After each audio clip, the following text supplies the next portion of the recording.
श्रीलंका की ओर से एक बड़ा बयान सामने आया है। श्रीलंका के विदेश मंत्री अली साबरी ने कहा कि कुछ आतंकवादियों को कनाडा में सुरक्षित पनाहगाह मिल गई है। कनाडा के पीएम ने बिना किसी सबूत के कुछ अपमानजनक आरोप लगाए। We are very proud of India because they don't do immature things. We have a very solid relationship with India. Vashuraiva Katumbakam, benefiting the entire global south. And I commend India's pioneering role in its endeavors. दुनिया के बड़े बड़े country, अभी even अगर बात करें, कभी Japan की तरफ से स्टेटमेंट आती है कि हम भाई कनाडा के साथ नहीं है। अमेरिका जो उनसा खामोश है, इंडिया के खिलाफ कोई स्टेटमेंट नहीं दे पाया। रशिया ने अभी स्टेटमेंट इस टाइम में दी है, डिप्लोमेटिक वे में उन्होंने बात किया कि भाई कनाडा सॉरी करे। मैं समझता हूँ कि एक अच्छा कदम है। कनाडा ने भी अब विड्रॉ किया अपने आप को। अगर आप देखें तो गुरुद्वारों से वो पोस्टर जो लगाए गए थे, जो इंडियन एम्बेसी के लोगों की फोटोएं लगाकर नाम लिख के उनको थ्रेट दी जा रही थी, मारने की धमकियां दी जा रही थी, उन सबको कैनेडियन गवर्नमेंट ने हटाने के जो है वो हुक्म दिए हैं। वहीं पर बांग्लादेश से बहुत बड़ी स्टेटमेंट आ गई है। बांग्लादेश के फॉरेन मिनिस्टर ने बोला है कि we are proud of you India. India तो कभी इमेच्योर चीजें कर ही नहीं सकता। हमें पूरा यकीन है भारत के ऊपर और हम भारत के साथ खड़े हैं। अच्छा, ट्रूडो ने दुश्मनी सिर्फ एक इंडिया से नहीं लिए, अब दो कंट्रीज से और ले लिए। एक कनाडा से ले लिए, सॉरी एक रशिया से ले लिए। इंडिया के अंदर बहुत सारे लोग ये कह रहे हैं कि जिस तरह अमेरिका और बाकी ममालिक को दहशतगर्द जमातों के पीछे जाने का हक है, उसमें इंडिया को भी हक है। तो उसके लिए मेरा ख्याल है अप्रोच ये अडॉप्ट करनी चाहिए कि जाने का जरूर हक होता है, लेकिन मेरा ख्याल है उसमें इंटरनेशनल लॉ की वायलेशन नहीं होनी चाहिए। और मुझे ये भी लगता है कि ये जो मसला है ये इतना लॉन्ग टर्म नहीं चलेगा, ये शॉर्ट टर्म रहेगा।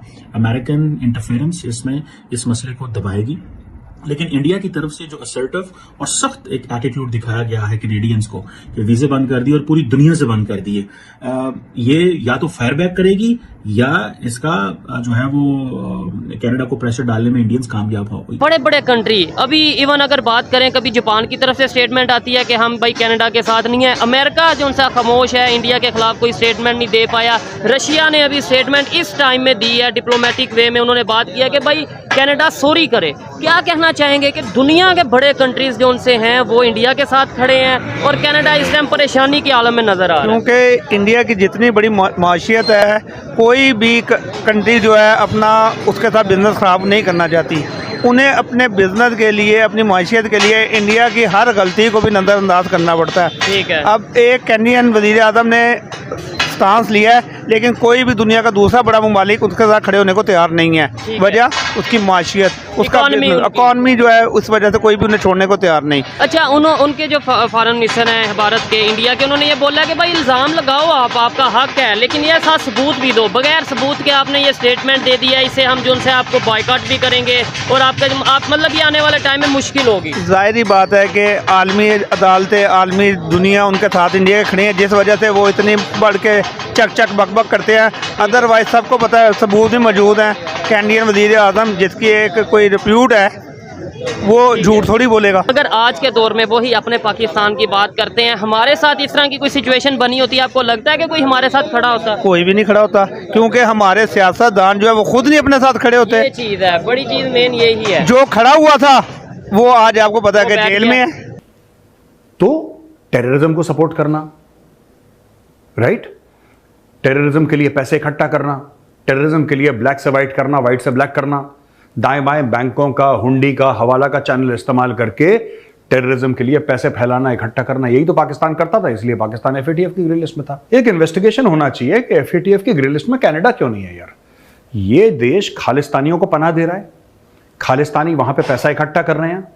एक ऐसी खबर आई है जिसमें यह पता लगा है कि जो खालिस्तानी हैं उन्होंने पैसे इन्वेस्ट कर रहे हैं अपने बढ़ाने के लिए, अपने टेररिज्म के पैसे इनकी आइस हॉकी की टीम में इन्वेस्ट कर रहे हैं, इनकी और चीजों में इन्वेस्ट कर रहे हैं। वो टेररिज्म के पैसे से कनाडा के अंदर बिजनेस कर रहे हैं खालिस्तानी। ये देखिए रिपोर्ट। अब मैं आपसे पूछता हूं कि ऐसा भेदभाव क्यों? अगर आप पाकिस्तान को एफएटीएफ की ग्रे लिस्ट में डाल सकते हैं यही काम करने के लिए, तो कनाडा क्यों? क्योंकि वेस्ट का मुल्क है, क्योंकि गोरा देश है, वाइट है, क्योंकि वेल्दी है, इसलिए। तो पाकिस्तान के लिए एक अलग कानून होगा और कनाडा के लिए अलग कानून होगा। पाकिस्तानी अगर इतना सा करें, इतना सा पाकिस्तानी गुनाह करें तो टांग दो पाकिस्तानियों को। लेकिन कनाडा वाले एक पूरी टेरर की इंडस्ट्री रन कर रहे हैं वहां पे, पूरी टेरर की इंडस्ट्री रन कर रहे हैं वहां पे। ठीक है, वहां पे ड्रग्स हैं, नार्को टेरर है, दुनिया भर का, this is international terrorism. India में भी ड्रग्स करवाते हैं, वहां पे भी किलिंग करवाते हैं, दुनिया में जहां खालिस्तानी फैले हुए हैं, यूके में भी गंद मचा रखा है। खालिस्तानी साइंटिस्ट और डॉक्टर तो पैदा करने नहीं है खालिस्तानियों ने, ड्रग एडिक्ट्स पैदा करने हैं। देखें FATF में कनाडा जाएगा नहीं, G7 का कंट्री है, वैसी बात है, अमेरिका का सैटेलाइट स्टेट है, अमेरिका का पपेट है, लेकिन ये बात बोलना ही अपने आप में कितनी बड़ी बात है, आप इससे अंदाजा लगाएं। ठीक है, एक इंडिया का इशू, उस इशू पे अमेरिका अपने सैटेलाइट स्टेट को कह रहा है कि भाई तुम्हें FATF में जाना चाहिए, ये अपने आप में कितनी बड़ी बात है, जबकि जाने वाला वो नहीं है। आप आ जाते हैं जो बुरी साइड पे। आज सुबह को न्यूयॉर्क टाइम्स में खबर आती है, कोई आर्टिकल लिखता है कि ये अमेरिकी इंटेलिजेंस एजेंसियां करवा रही हैं और कनाडा के सबके पीछे अमेरिका की है। तो वो बेसिकली अमेरिका और इंडिया के जो डिप्लोमेटिक ताल्लुकात उनको खराब करने की कोशिश कर रहे हैं। तो मैंने जब देखा तो मैं आर्टिकल खोला, आर्टिकल में मैंने जो उसके राइटर थे उनको खोला, उनको गूगल पे उनको इंडिपेंडेंटली सर्च किया, वो जिन जिन जगहों पे एफिलेटेड है मैं उधर गया, उनकी एक एफिलिएशन उनकी जॉर्ज सोरोस के थिंक टैंक के साथ थी। तो बात खत्म हो गई सिंपल कि जॉर्ज सोरोस के साथ है। तो वो जो बनी बनाई बातें हैं, वॉशिंगटन पोस्ट हो गई आपकी, न्यूयॉर्क टाइम्स हो गई, ये ऐसे ही अखबार हैं, ये फजूल है, ये डीप स्टेट की अखबारें हैं, इनको आप मीडिया लॉबी के हिस्सा हैं ये, तो इनके ऊपर ज्यादा ध्यान नहीं देना चाहिए, जो भी लिखते हैं या जो भी छापते हैं, चाहे अच्छा लिखें चाहे बुरा लिखें, इनके दोनों के ऊपर ध्यान नहीं देना चाहिए जी। बिल्कुल सही दिव्य। एक स्लोगन बहुत ज्यादा अभी सोशल मीडिया पे भी वायरल हो रहा है, झुकती है दुनिया झुकाने वाला चाहिए। मतलब इनडायरेक्टली इंडिया को कहा गया है कि झुकाने वाला इंडिया अगर है तो झुक जाएगी इंडिया उसके दुनिया उसके सामने। तो इस चीज को हम देखते हैं कि अभी जो खालिस्तानी कनाडा के अंदर धमकियों वाले बोर्ड अपने अपने गुरुद्वारे या पकड़े प्रोटेस्ट कर रहे थे, अब उन्होंने वो धमकियों वाले बोर्ड या जो उनके प्रोटेस्ट के सामान में था वो सब उन्होंने हटाना शुरू कर दिया, अपने गुरुद्वारे के आगे से भी हटाना शुरू कर दिया। इस चीज को किस तरह आप देखते हैं कि अब ऐसा क्यों किया जा रहा है, क्यों धमकियां पहले दी गई अब उसी को रिमूव किया जा रहा है?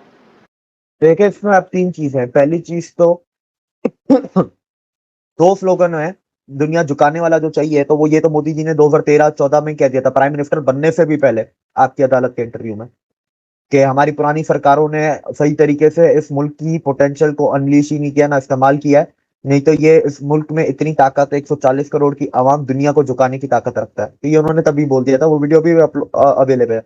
दूसरा स्लोगन ये भी मशहूर हो रहा है कि कनाडा बनेगा पाकिस्तान, ठीक है, क्योंकि सारे अनपढ़ उधर जा रहे हैं, आपके इलीगल माइग्रेंट्स उधर जा रहे हैं, उनको सिटीजनशिप है वो दे रहा है कनाडा, उनको बचा वो रहा है, तो ये भी दूसरा स्लोगन है। अब दूसरी बात पे आ जाते हैं, ठीक है। अब जो मैंने आपको बताया ना कि कल इंडिया ने जो जो एक्शन लिया, OIC PIO कार्ड्स के ले लिए, प्रॉपर्टियां का शुरू कर दी है NIA ने, और वो परसों जो 1000 लोकेशंस पे पंजाब पुलिस ने रेड की थी पंजाब के अंदर, ठीक है, तो ये जो चीजें है ना, इससे अब वो डर गए, अब वो घबरा रहे हैं, क्योंकि वैसे अपनी प्रॉपर्टियां सबको पसंद होती हैं, उनकी